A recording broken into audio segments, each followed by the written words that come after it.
प्यारे बच्चों, कैसे हैं आप सभी। उम्मीद करती हूँ आप सभी बहुत अच्छे होंगे। स्वागत है बच्चों आप सभी का फिर से मेरे YouTube चैनल जारेड़ा ऑनलाइन क्लासेस में। बच्चों आज हम सभी यहाँ पे हल करेंगे हमारे सामाजिक अध्ययन का सारांशित मूल्यांकन पहले का प्रश्न पत्र कक्षा 5 की मैं यहाँ बात कर रही हूँ। तो बच्चों वीडियो स्टार्ट करने से पहले आप सभी जल्दी से जाइए, लाल बटन दबाइए और सभी मेरे चैनल को सब्सक्राइब कीजिए। चैनल को सब्सक्राइब करना ना भूलिए। बच्चों पहला प्रश्न है, निम्नलिखित प्रश्नों के 4 विकल्पों में से एक सही विकल्प चुनकर लिखिए। तो बच्चों देखिए यहाँ 4 विकल्प दिए गए हैं, आपको सही विकल्प पर निशान लगाना है। पहला है बच्चों, सौर मंडल में जीवन किस ग्रह पर मौजूद है। तो बच्चों इसका सही उत्तर होगा पृथ्वी। एक लीप वर्ष में कितने दिन होते हैं। तो बच्चों एक लीप वर्ष में 366 दिन होते हैं। अंतरिक्ष से देखने पर हमारी पृथ्वी कैसी दिखाई देती है। तो बच्चों अंतरिक्ष से देखने पर हमारी पृथ्वी नीली गेंद की तरह दिखाई देती है। दुनिया का सबसे बड़ा जलीय जीव कौन सा है। तो बच्चों दुनिया का सबसे बड़ा जलीय जीव ब्लू व्हेल है। हड़प्पा सभ्यता किस नदी के किनारे बसी थी। तो बच्चों हड़प्पा सभ्यता सिंधु नदी के किनारे बसी थी। अगला है बच्चों प्रश्न 2, निम्नलिखित वाक्यों को पढ़कर सही वाक्य के सामने सही और गलत वाक्य के सामने गलत का निशान लगाइए। भूमध्य रेखा 22.5 डिग्री उत्तर में स्थित है। तो बच्चों ये हमारा गलत है। गंगा नदी दिल्ली में बहती है। तो बच्चों ये भी गलत है, दिल्ली में यमुना नदी बहती है। पिरामिड मिस्र में पाए जाते हैं, बिल्कुल सही। महात्मा गांधी ने हरिजन अखबार का संपादन किया था। तो बच्चों ये भी बिल्कुल सही है। अक्षांश और देशांतर रेखाएं काल्पनिक रेखाएं हैं, ये भी बिल्कुल सही है बच्चों। अगला है बच्चों प्रश्न 3, निम्नलिखित प्रश्नों के उत्तर संक्षेप में दीजिए। बच्चों ग्रिड किसे कहते हैं। तो बच्चों ग्लोब पे जो हमारी अक्षांश और देशांतर रेखाओं के जाल जो हम देखते हैं, ठीक है बच्चों, इस तरह से जो हमारी रेखाएं होती हैं इस तरह की, ठीक है, आप ग्लोब पे देखते होंगे, इन रेखाओं को हम ग्रिड कहते हैं। तो यहाँ लिखेंगे बच्चों ग्लोब। ग्लोब पर अक्षांश और देशांतर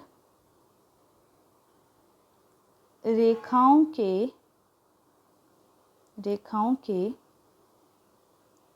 जाल को ग्रिड कहते हैं। ठीक है बच्चों। अगला है सुमेर वासियों द्वारा आविष्कृत किन्हीं 3 चीज़ों के नाम लिखिए। तो बच्चों सुमेर वासियों ने किस किस चीज़ों का आविष्कार किया था। प्रथम कैलेंडर, प्रथम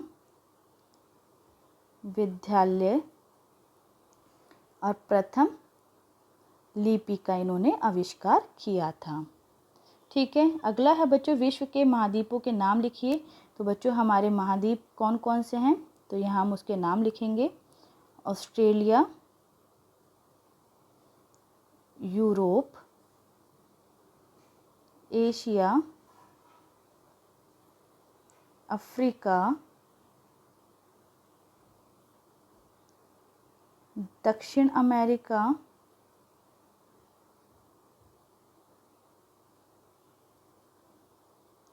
उत्तरी अमेरिका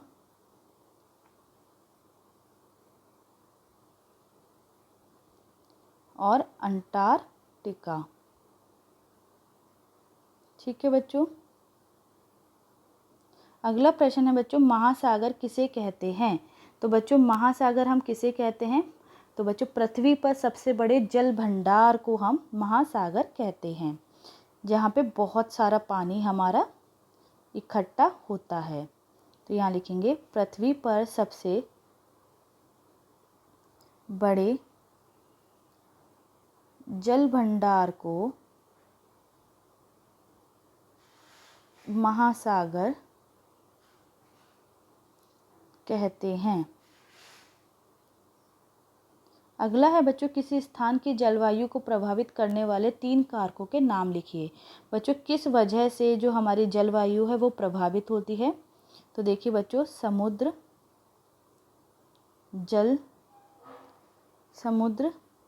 तल से ऊंचाई। दूसरा है बच्चों भूमध्य रेखा से दूरी। और तीसरा है बच्चों समुद्र से दूरी। ठीक है बच्चों, ये तीनों ही हमारे क्या हैं, कारक हैं जिनकी वजह से जलवायु हमारी प्रभावित होती है। अगला प्रश्न है बच्चों प्रश्न 4, नीचे दिए गए चित्र के बारे में संक्षेप में लिखिए। तो देखिए बच्चों ये चित्र किसका है, तो बच्चों ये चित्र हमारा मिस्रवासियों ने बनाया था, पिरामिड का चित्र है ये। ठीक है, तो यहाँ लिखेंगे हम सभी, ऊपर दिया गया चित्र मिस्र के पिरामिड का है। प्राचीन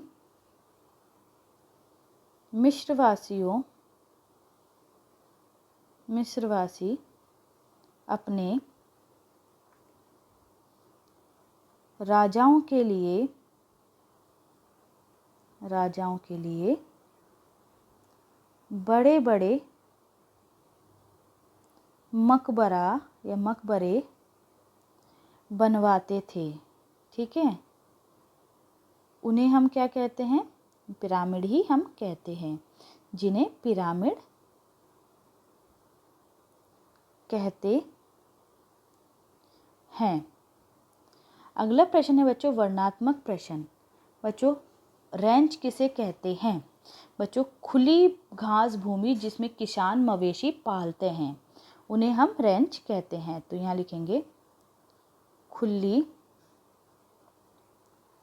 घास भूमि जिसमें किसान मवेशी पालते हैं उन्हें रेंज कहते हैं। ठीक है बच्चों, अगला है भूमध्य रेखा के पास का स्थान गर्म क्यों होता है।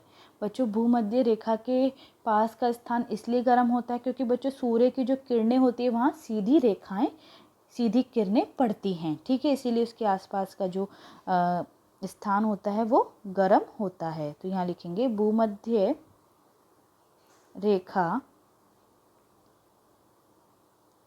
और उसके पास के स्थानों पर सूर्य की किरणें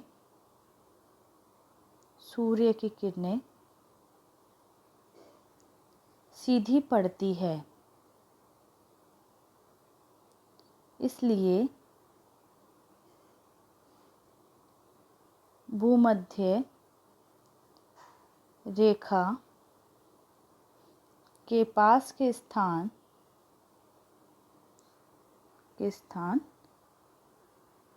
गर्म होते हैं। ठीक है बच्चों, तो इस तरह से बच्चों आप सभी को अपनी वर्कशीट को हल करना है। उम्मीद करती हूँ बच्चों आप सभी को अच्छे से समझ में आया होगा। बच्चों अगर आप सभी को वीडियो अच्छा लगा है तो आप सभी लाइक बटन दबा करके वीडियो को ज़रूर लाइक कीजिएगा, ज़्यादा से ज़्यादा वीडियो को शेयर कीजिएगा और नीचे दिए कमेंट बॉक्स में मुझे कमेंट लिखना ना भूलिए बच्चों कि आप सभी को मेरा वीडियो कैसा लगा। और बच्चों जिन्होंने भी अभी तक मेरे चैनल को सब्सक्राइब नहीं किया है जल्दी से जाइए, लाल बटन दबाइए और सभी मेरे यूट्यूब चैनल को सब्सक्राइब कीजिए। चैनल को सब्सक्राइब करना ना भूलिए। आप सभी बच्चों का वीडियो देखने के लिए बहुत बहुत धन्यवाद।